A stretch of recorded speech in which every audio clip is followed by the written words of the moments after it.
শরদিন্দু বন্দ্যোপাধ্যায়ের ছোট গল্প বরলাভ। পৌর সদরালা সারদাবাবু গভীর রাত্রে দেবীর বর লাভ করিলেন। দেবীর চেহারাটি ঠিক ঠাকুর দেবতার মতো নয়, তরুণী কুহনিকার মতো।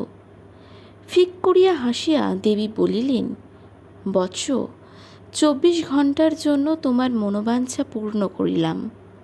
কাল রাত্রেও যদি তোমার মনোভাব পূর্ববৎ থাকে, বর পাকা করিয়া দিব।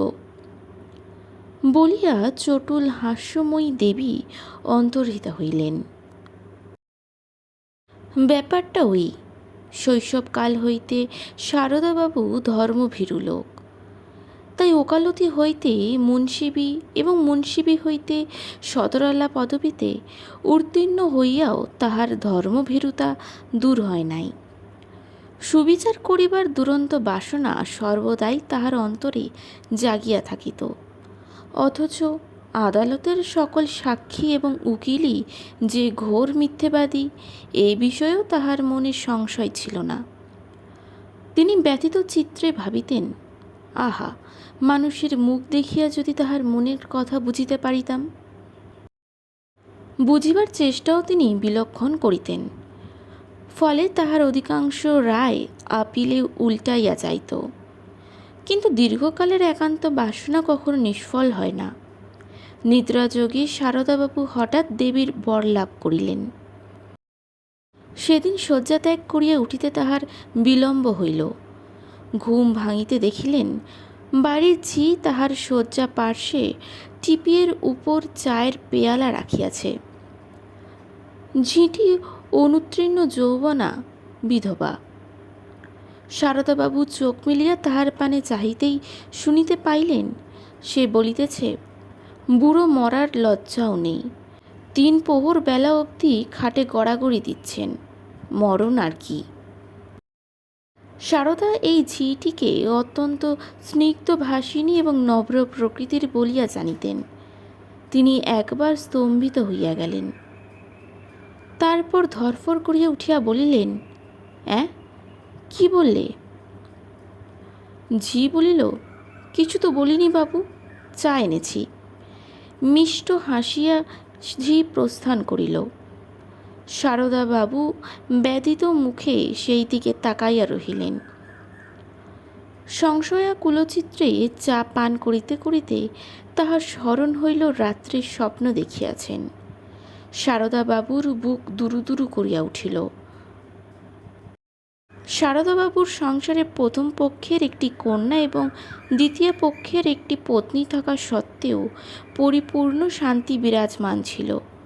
তিনি জানিতেন, ইহারা দুজনের সর্বদা তাহার আদেশ, এমনকি ক্ষীণতম বাসনাটি পর্যন্ত মানিয়া চলে। স্বাধীন ইচ্ছা তাহাদের নাই।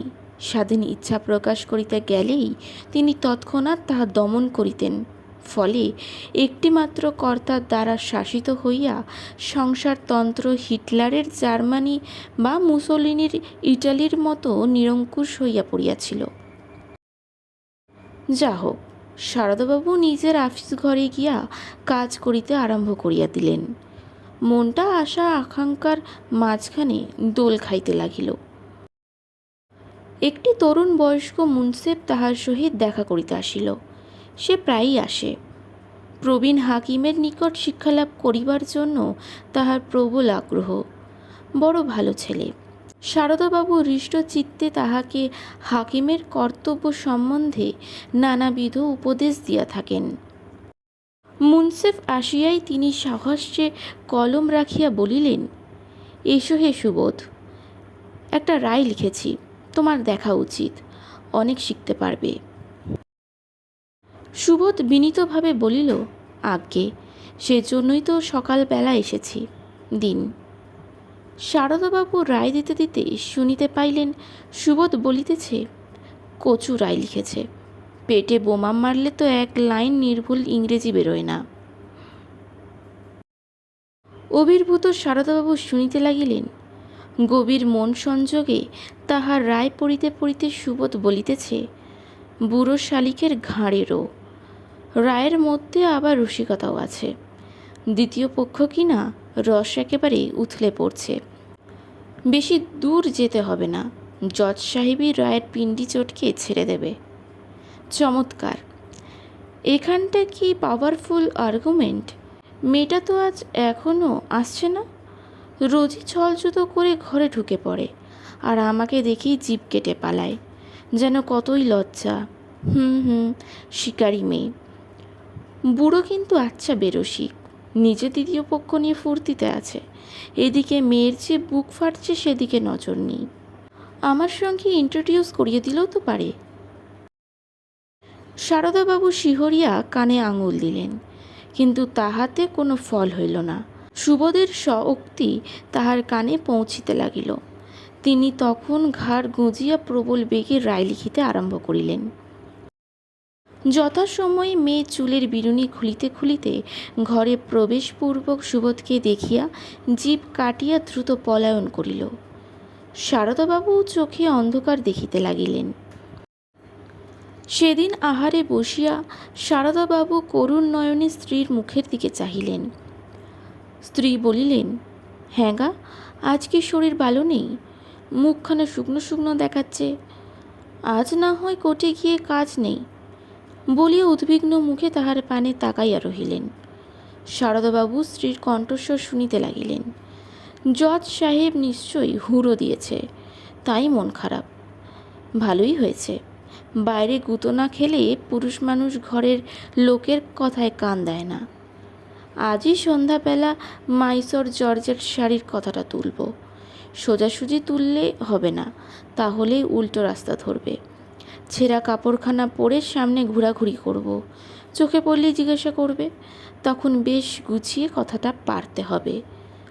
সত্যি বাপু, তুমি না হয় বুড়ো, তাই বলে আমার কি স্বাদ আহ্লাদ নেই? 25 বছর বয়সে কি কেবল মালা জপই করব? দোজপক্ষ না পড়ে যদি। নীরবে আহার সমাপ্ত করিয়া সারদাবাবু কোর্টে গেলেন। এজলাসে বসিয়া সারদাবাবু উৎসুকভাবে চারিদিকে চাহিলেন। গৃহে যদিচ কয়েকটা প্রবল ধাক্কা খাইয়াছেন, তবুও তিনি একেবারে দমিয়া যান নাই। এজলাসে তাহার পেশকার ও কয়েকজন উকিল উপস্থিত ছিলেন। তাহাদের মুখের দিকে তাকাইয়া সারদাবাবু এক অপূর্ব কলরব শুনিতে পাইলেন। সকলেই একসঙ্গে কথা কহিতেছে, অন্যের কথা শুনিবার ধৈর্য কাহারও নাই। এই সম্মিলিত অনৈক্যতানের ভিতর হইতে একটি শব্দ কেবল অনাহত ধ্বনির মতো উত্থিত হইতেছে, টাকা, টাকা, টাকা। সারদাবাবু কড়া হাকিম, এজলাসে কোলাহল সহ্য করিতে পারেন না। তিনি পুরুষ কণ্ঠে বলিয়া উঠিলেন, সাইলেন্স। সকলে অবাক হইয়া তাহার মুখের পানে চাহিয়া রহিল। কেহই তো কোনো কথাই বলে নাই। নিজের ভুল বুঝিতে পারিয়া সারদাবাবু সংকুচিতভাবে অধোবদন হইলেন। অমনি কোলাহল থামিয়া গেল। তিনি তখন পেশাকারের দিকে না চাহিয়াই বলিলেন, কি কাজ আছে দেখি। একজন উকিল একটি দরখাস্ত দাখিল করিয়া বলিলেন, হুজুর, আমার মক্কেল পীড়িত, 1 সপ্তাহ মুলতুবি প্রার্থনা করি। সারদাবাবু বলিলেন, ডাক্তারের সার্টিফিকেট আছে? আছে হুজুর, সিভিল সার্জনের সার্টিফিকেট। উকিলের মুখের দিকে চাহিয়া সারদাবাবু সমস্তই বুঝতে পারিলেন। দরখাস্ত মিথ্যা, সার্টিফিকেট মিথ্যা। পীড়িত মক্কেল সেই মুহূর্তেই আদালতের নিকটবর্তী এক বৃক্ষতলে বসিয়া জিলিপি ভক্ষণ করিতেছে। তিনি কড়া সুরে বলিলেন, দরখাস্তর নামঞ্জুর। বিস্মিত উকিল বলিলেন, হুজুর, সিভিল সার্জনের সার্টি। সারদাবাবু ততোধিক চড়া সুরে বলিলেন, সার্টিফিকেট মিথ্যা, দরখাস্ত মিথ্যা। তিনি রসরক্তিম চক্ষে চারিদিকে চাহিয়া দেখিলেন। একটা হুলস্থুলুস পড়িয়া গিয়াছে। কাহারও মুখে কথা নাই, কিন্তু সকলেই বলিতেছে, বুড়ো বোম্বেটে বলে কি, কুকুরে কামড়েছে, খেপা কুকুর, মরেছে ব্যাটা লালমুখ, সিভিল সার্জন এবার ধরে চাপকাবে। দরখাস্তকারী উকিল বলিতেছেন, দাঁড়াও যদু, তোমার স্বার্থের ব্যবস্থা করছি। হুজুর, স্পষ্ট করে আর একবার নিজের মন্তব্য প্রকাশ করবেন কি? আমি হয়তো শুনতে ভুল করেছি, কিন্তু সিভিল সার্জনের সার্টিফিকেট মিথ্যে, এই কথাই কি আপনি বলতে চান? বল শালা, আর একবার বল, তারপর তোর বাপের নাম না ভুলিয়ে দিতে পারি তো আমি। বলুন হুজুর। শারদাবাবু ক্ষিপ্ত হইয়া গেলেন। বেরো, বেরো পাজি নচ্ছার চোর, এই চাপরাশি কান পাকারকে সবকো নিকল দাও। সায়ংকালে শারদাবাবু অত্যন্ত বিমর্ষভাবে নিজেদের গৃহের বারান্দায় একটি ইজি চেয়ারে শয়ন করিতেছেন। তাহার চোখের দীপ্তি নিষ্প্রভ। শহরের সর্বত্রই উকিল মহলে ও হাকিম মহলে যে বিরাট হইচই বাঁধিয়া গিয়াছে, তাহা কানে না শুনিলেও তাহার বুঝিতে বাকি নাই। হয়তো এতক্ষণে মহামান্য হাইকোর্টেও খবর গিয়াছে। উকিল সম্প্রদায় চুপ করিয়া বসিয়া থাকিবার বান্দা নয়। গৃহিণী আসিলেন, কয়েকবার তাহার সম্মুখে পায়চারি করিলেন। তারপর তাহার মুখ যেন হঠাৎ দেখিতে পাইয়াছেন, এমনইভাবে বলিয়া উঠিলেন, ওগো, তোমার শরীর সত্যিই খারাপ হয়েছে। না, বললে শুনব না।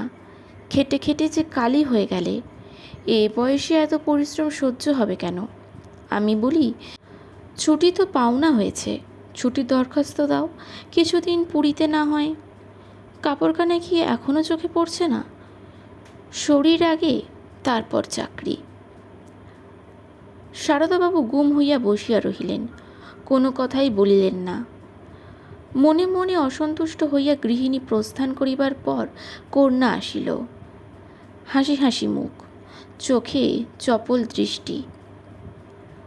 কন্যা বলিল, বাবা, তোমার মাথায় বড্ড পাকা চুল হয়েছে, তুলে দেব?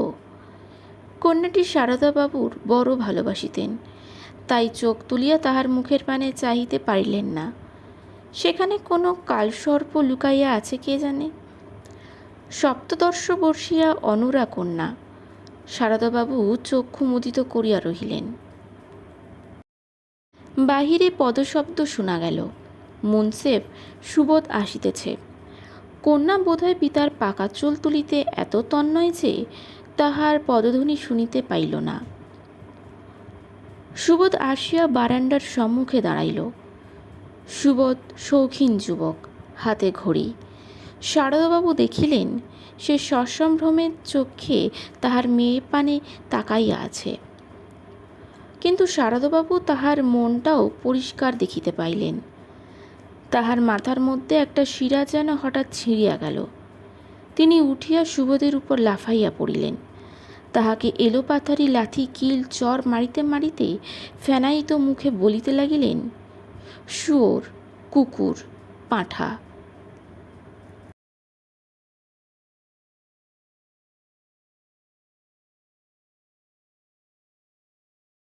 নমস্কার।